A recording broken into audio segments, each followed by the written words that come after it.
Good morning, ladies and gentlemen. Welcome back to another pre-market live stream. So thank you guys again for tuning in as always. Do appreciate it. All right, so a couple things moving today as always. So again, we'll wait for some people to get on. As we know, the YouTube algorithm, whatever it may be, the multi-million-dollar company YouTube, again, isn't very good at sending out notifications to people so they know that a video is going on or a live stream. But I'm sure they're working on it with all the millions they have, I'm sure. So we'll wait a little bit here till we get some more people in, and then we'll get to sharing the screen and then going over the stock so that hopefully less people miss out on the beginning couple things that we're going to talk about. So hopefully you guys learned something new from yesterday's video about overall investing and how you can become, again, a multimillionaire with just simply putting away a couple $100 a month if you have it. And even if you don't have a couple $100, at least put something away, because something is better than nothing. Okay. So anyways, that leads me to learn the rule of 72. That is a very important, simple mathematic equation that you should be able to learn, and most people should be able to do pretty much with a piece of paper and a pen to calculate what you could expect your retirement nest egg or net worth can be by the time you choose to retire. That's a very important one that I highly recommend you guys look at or start to get comfortable with or memorize it. I can memorize it off the top of my head. The rule of 72 is taking your interest rate divided by 72, and that is the amount of time it is going to take your money to double itself based on your age. I can remember off the top of my head. I learned that when I was 18 and never forgot it. All right, so we got a good amount of people here. Let's get into sharing the screen. Alrighty, so we'll just start here with the first one, OPTT, in which unfortunately I lost $213 today on because it just didn't break out. So that was cool. So anyways, I was involved in OPTT this morning, started buying here, bought some more there, bought some more there. We failed to break out. I closed it all out like right there, and then we rolled over and dropped. So, I was in total, was it 3,000? Yeah, I guess it was. I was in total 3,300 shares long by the time we started to break out here. I think it was up like $200, and then it just kind of pulled back and took the loss of $200. So anyways, it is what it is. OPTT just didn't play out this morning pre-market, unfortunately. So, with the way of it breaking down here, doesn't mean that it's not going to be a good trader on the day. It's still worth watching, but it is kind of disappointing to see that it broke down this bullish pennant wedge here. So it does have some news pieces. So it's meeting some of the requirements of of a good penny stock to trade. It's got some news. There's a lot of volume. It's had good trading formation. It doesn't look like shit. So it's still worth watching throughout the day. If you look at the 4-hour chart, the chart has a beautiful curl pattern. If you look at the daily chart has a really big gap to fill here up until $7, $7.65. So it has all these, characteristics that could definitely lead it to being a good penny stock.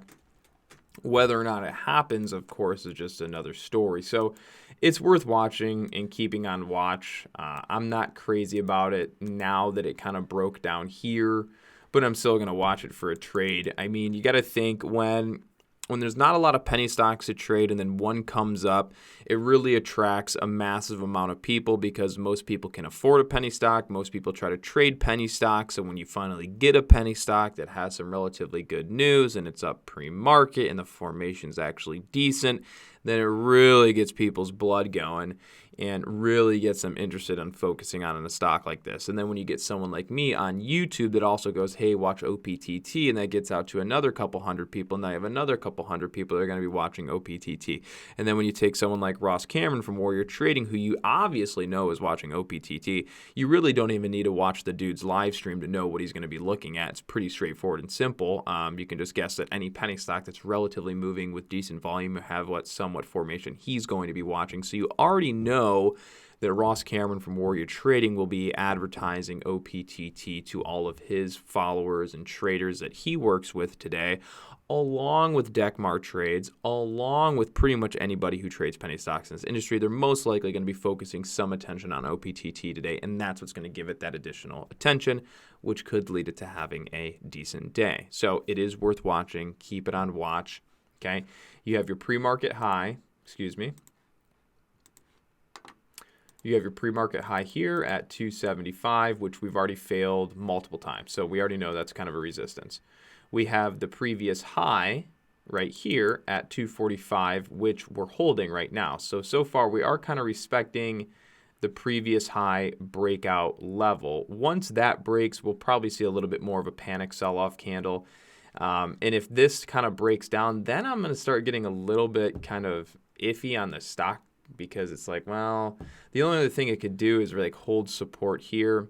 And if it does all of this, if it keeps coming down, the only thing you're really looking at trading is you're looking at a red to green move, which basically means if the market opens and OPTT comes down a little bit, consolidates, holds, you're looking for a U-shaped consolidation breakout move, which is usually what we call a red to green move. But when we call it a red to green move, it usually means that at the time the market opened, the stock sold down, holds, consolidates, squeezes into a green move. So we start red, consolidate, then we go green. But if a stock opens up down and doesn't really move down when the market opens and then just consolidates and holds and then goes green, in theory, it's not really a red to green move, because really that all correlates once market opens. So I hope I'm not confusing anybody. I probably am, but long story short, if you ever see a penny stock running pre-market and it's up really big, you usually don't want to jump in right away, because they usually end up falling and pulling back out of the gate. So again, if a stock's moving up pre-market, penny stock, bell opens, crashes, holds, consolidates, squeezes up like we've seen many times, that is what we call a red to green move. And that right now is really the only sort of formation or play that I could see working out now on OPTT. So we'll be watching that, right? And then not to mention, if you see this dip here where we mark this line of support, if we were to extend this drawing tool to the left, I don't know why it's not letting me do it. There we go, extend left. You'll see that that matches up with the previous top here, right? Previous high pop from yesterday after hours, pulls back, pushes over, we hold, we break out, we come down, we almost hold, we do hold previous top here, then we come down, we try to hold previous top here, we break down. Now we're going to be running into the next support, which is going to be down here at about 220. So if you really want to, you could probably get in a bounce trade here at 220. You're probably not going to make a whole lot, because if you get in here at 220, it does bounce. It's most likely not going over 245 within that same leg. The best you could really do within that moment in time and in that move would be a bounce trade from 220 all the way to 245, in which you wouldn't even be able to get 220 to 245 if it did go to 220 to 245. Because of the spread, you'd most likely be looking at about a 223 to like 241. Because of the spread difference, it'd be very, very challenging for you to get in exactly at 220 and exactly out at 245. Even if it did make that perfect move, you'd still be looking at less than that. So at most, you could probably, 220 to 240.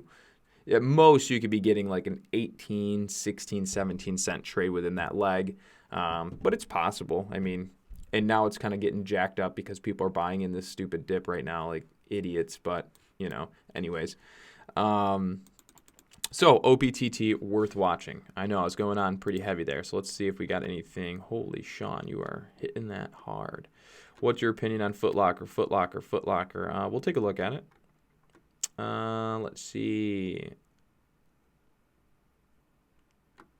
Wow, Andrew, what's up, bud? Auburn Hills. I don't make it out that way much, but I know where you at. What's going on, Cooley? No, we haven't gone long on CGC for a swing, not yet. And it all depends on how it forms. It may or may not, but it is on the watch. Scott, even though your message was somehow blocked, I don't know why I did that, but I got you. I put it in. I see what you said. Yeah, bad news. Yes, Steve, you're correct. There is some news out here this morning that China plans to impose new tariffs on 75% or $75 billion worth of goods starting September 1st to like December 15th. So the market took a quick little downturn. We will take a look at that in just a little bit.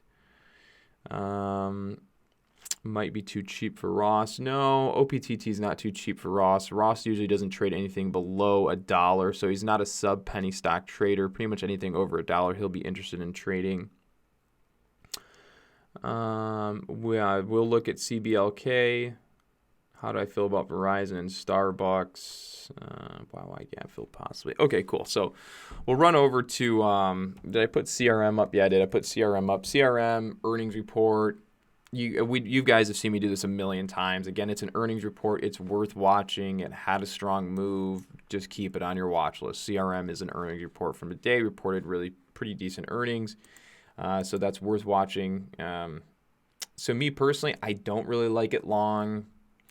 Personally, I'd rather be short because it makes sense. It doesn't really make sense to be a buyer at this level. That's where you have to start, like getting into the psychology of the market, right? This was a buy down here. This is a sell up here. Though it might still have a long move on the day, it's still more of a sell in the bigger picture. So sure, there might be a long play to get on the day, but it's more or less a selling stock now that it's reached this short-term, resistance. So again, we're still going to watch it, but yeah. Anywho's. All right, next thing we'll take a look at is, I think someone asked for CBLK. All right, CBLK has a gap up to 26, so gaps up to 26, complete hold. VMware spreads lead 5 billion public cloud software companies. So this is the company that VMware, VMW, is that what it is? Yeah. So I think they plan to buy out this company. Is that it? I gotta double check. Yeah, so this is the same thing as, CBLK is the same thing as PVTL here this morning. If you look at PVTL is going to look very similar.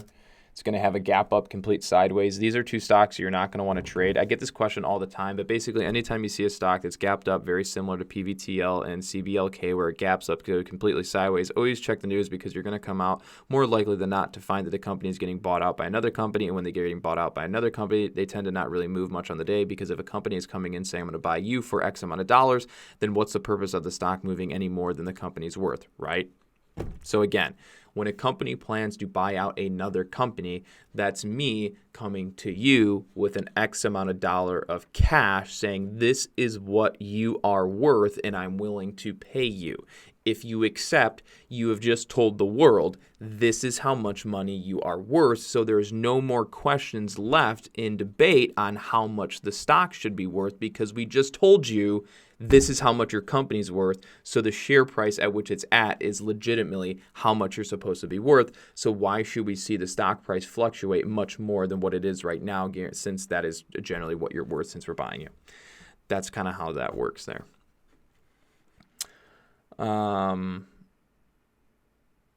Shorting TGT, yeah, that's probably a good outlook. Doesn't mean it's going to be today, but it is good to keep TGT on watch for a pullback short, which will probably come in a couple days. Maybe it's today. I'm not even focusing on target for right now, but that is a play that I do tend to go for quite often. Earnings report goes, stock moves up, runs for maybe 2-3 days, and then it's going to pull back and have a red day. And so generally what you're looking for is a first red day. It's called the first red day strategy, actually, which we trade. We don't really talk about it because we just do it. It's just kind of a second nature thing, but it's really called the first red day strategy. Ideally, when a stock runs up pretty big, and when we're talking stock runs up, we're talking parabolic moves. We're not talking a grinding, trending stock. Doesn't work there. We're talking about a parabolic move up where the stock has a really explosive move, and then it's running, maybe goes for 2-3 days, and then the first day that the stock gaps down, it creates a red day, and that's usually the start of the sell-off.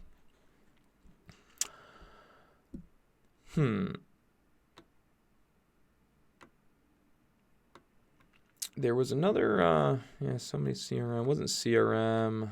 going to go up here, see if I can find that again. So, we're not in CGC, CBLK, PVTL. Yeah, those are all taken up. FWLS, stupid dip, allowed.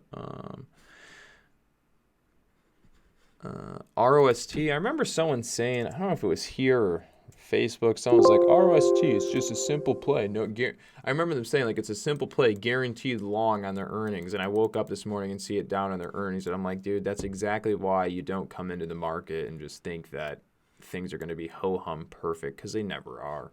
So anyways, ROST clearly is not just an easy go-to win on earnings, as you can see. But I was going to say, it's not really... It's still too soon to really tell, because you're just having a double bottom hold here. It's really just it. I mean, down, hold. We need to really see some more chart formation to really give some development, because if you don't, you're just looking at a double bottom bounce. It's probably going to run into the resistance here that we had in after hours trading and then trying to slope back down. If that does happen, then you're going to start to get a descending triangle formation, which could lead to a short play below the 102.60, 102 level. If it starts to get back up above kind of this zone here, then you're going to be looking at a potential short squeeze over like the 105s, 106 area. And then if by magically it gets all the way back up to $110, then you're going to have a short trade at 110. You'll have an intermediate short play here at 108 that could attract some short scalpers, but if held too long, then they could be the fuel that squeezes the stock up to 110 for the true short. Other than that, those are basically all the plays I see there on that formation from after hours to pre-market right now. Yep. So anyways, let's go take a look at the SPY.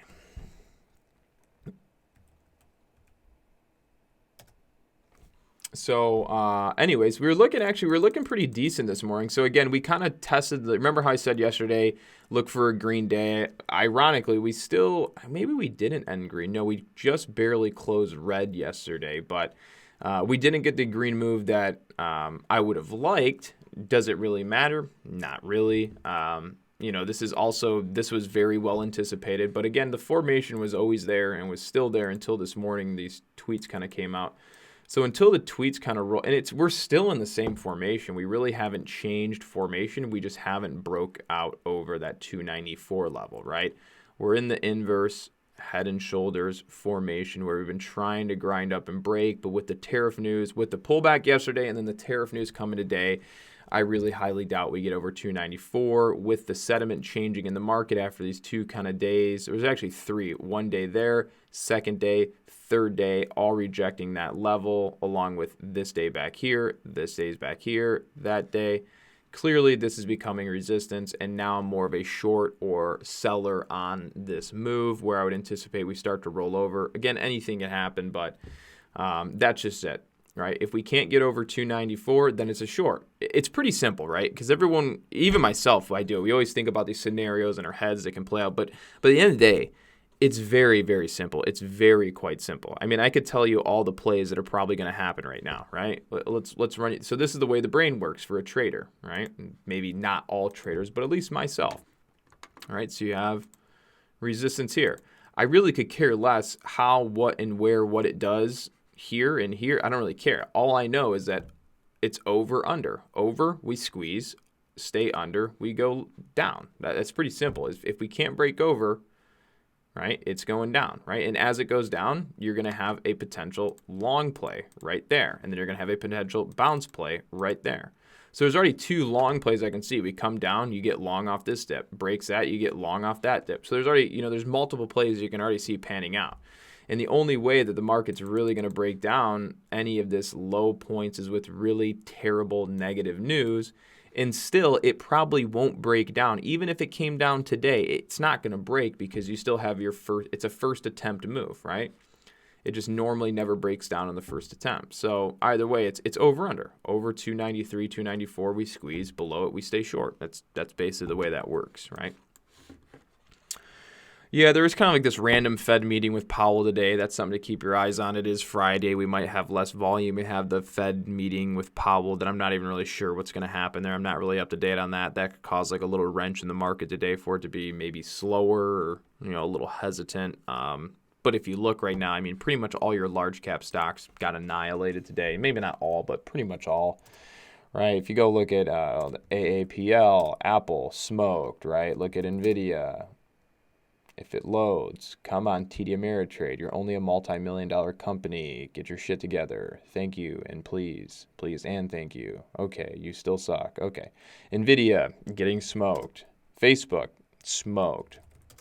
I think we already did BABA. Did we already do BABA? Maybe. But BABA smoked. Anyways, you guys get the point. They're all getting smoked this morning because of the news of the tariffs, and those are large cap stocks. They're directly affected with the S&P 500. Wow.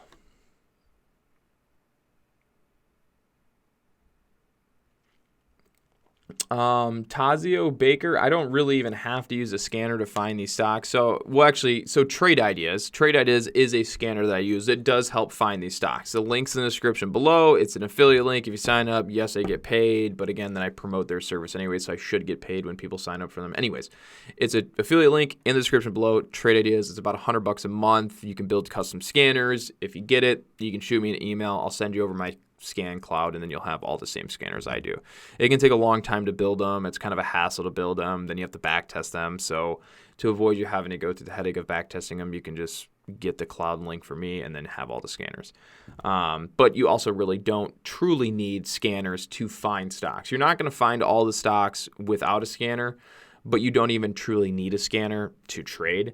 Everybody really thinks you do. It's just a tool, right? That's really just all it is. It's another tool that you can have, right? All these earnings plays you're seeing, you already know when the earnings are going to happen because they're already dated out from the company. So you don't even need a scanner to find out that a stock had earnings. All you have to do is search up the ticker and you're going to find the stock. But you're not going to be finding stocks that start to have these really quick runs in the middle of the day because you do need a scanner to pick up that increase in volume and volatility that makes a stock kind of move crazy right in the middle of the day. So yeah, you won't find stocks like that.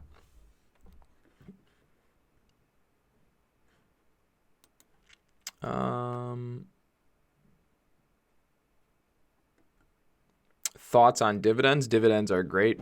There's literally nothing else more to say than dividends are life. Okay, there is more to say. Now that I thought about it, there's more to say. If you're looking at anything dividend related, if it's going to be, well, here's the thing. You don't trade stocks for dividends, right? You invest for dividends. So make sure that's a clear distinction there between what you're trying to do. You don't trade for dividends, you invest for dividends. Some will argue that you can buy stocks before dividends and then get the dividend payout and then sell the stock and then make money on the trade. I mean, like, yeah, it's possible, but it's just a headache, and it's not even a good strategy. It's not even worth doing. I've even gone as far as trying to test the strategy with dividends because normally on the day that the dividend is paid out for the stock price is going to. So this is the problem, right? People try to buy the stock the day before the dividend payout so they can receive the dividend payout, or they try to buy, relatively before the dividend payout so they can receive the dividend payout. But then on the day that the dividend is paid out, the stock usually drops in value, and people go, "Why does the stock drop in value?" Well, what do you think the stock dropped in value? You're not investing in a stock. You're investing in a company, and that company just paid out all of its shareholders their dividends, which means they're paying out a shit ton of money that day, which should clearly reflect the price of the stock because the company therefore is losing money on that day. It's a no-brainer, duh, right? No-brainer. So it should be dropping, right? So to buy before a day of dividends and then try to get the dividend payout and then try to sell this, it's just kind of a shitty, it doesn't work very well. So you invest for dividends. And the rule of thumb is if any company is offering you over a 5% dividend yield, you should essentially stay away. Some don't. You can get away with doing high dividend yields, but again, you have to understand what kind of game you're playing. And if you don't understand what kind of game you're playing, then you can obviously get damaged pretty well. So again, the rule of thumb is if any time there is a stock or a company paying a more than a 5% dividend yield, you should be a little weary because companies really shouldn't be, not that they shouldn't, it's just looked at kind of shady or kind of skeptical that a company is willing to pay you more than 5% dividend yield to own their company. Remember, dividends are an incentive for investors to invest in a company. That's like me saying to you, hey, I'll give you $500 if you go deliver this package to this guy, but you can't ask any questions. You're like, well, shit, what's in the package? Is it drugs? Is it a bomb? I don't even know, right? Who knows? So you're kind of like, I don't know. Should I take your $500 to deliver this mystery package to this guy that I don't know and I can't ask any questions? It's kind of like a company saying, hey, we'll give you 20% dividend yield if you invest in our company, but little did you know we're probably going bankrupt. That's what I'm saying. Okay? So again, right, go look at a company like Amazon, all right? Amazon, I don't know. It's been a long time since I checked. I don't think they even pay a dividend, right? And most investors, right, a lot of new beginner investors be like, well, shit, why doesn't Amazon give me a dividend? Why don't they pay me a dividend? Well, why in the hell does Amazon need to pay you a dividend? They don't need you. They already have you. They're the biggest shopping center in the world online. They don't need you. They already have you. Everybody uses their service. The last thing they truly need is some small guy like you to invest in their company because they need you. They're not willing to pay you money to invest in one of the world's biggest and best companies in today. They don't need you. There's no point for them to sell it or give you a dividend payout, right? But take a company like AT&T or maybe Verizon. They've been around for a long time. If you look, I mean, they're still great companies, but it's not like they're changing the game of innovation here. It's not like they're becoming anything newer than they already were, right? They're like an old dinosaur that everybody already knows exists, right? But they pay a good dividend. Helps keep investors investing in the company because they pay out a good amount of money, right? But they don't pay you some extraordinarily crazy amount. They just pay you something average, right? So that's how you look at dividends. Okay.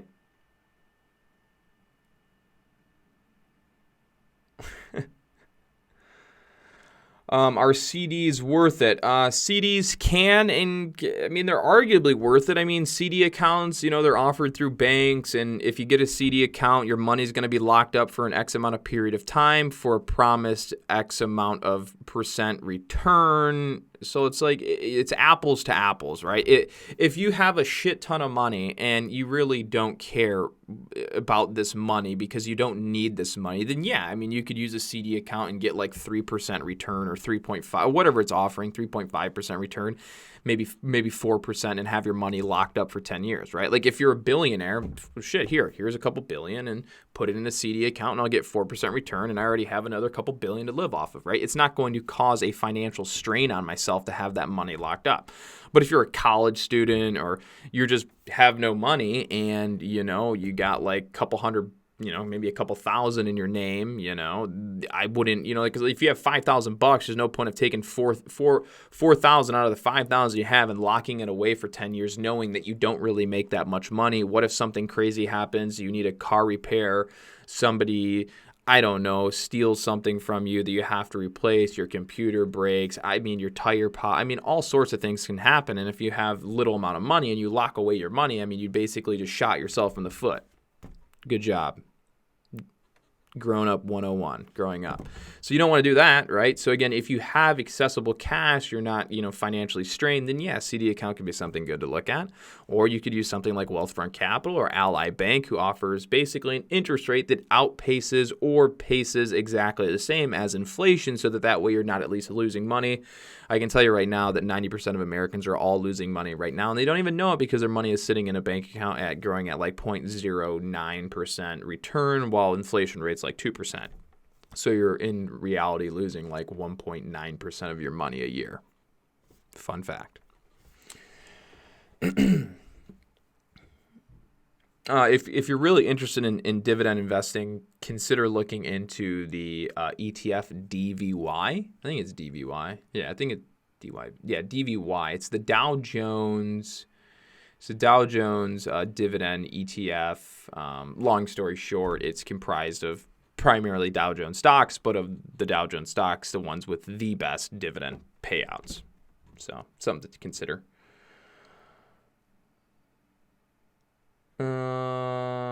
Okay. With that being said, with that being said, I guess I will head out for the day because it's 9 o'clock. Got to get back to our private group. So I appreciate all of you guys once again, always tuning in. Feel free. We have our free chat room that you can log into, links in the description, Facebook groups. If you want to get involved more than other just on YouTube, again, that's entirely up to you. We won't pressure you. Again, we don't need you to buy a course. We don't really need much from you. But again, if you want to get more involved, feel free. All the links in the description. We will continue to do our job regardless of whether or not you pay us or don't pay us. We appreciate you guys as always. Take care, and we'll see you guys on the next video.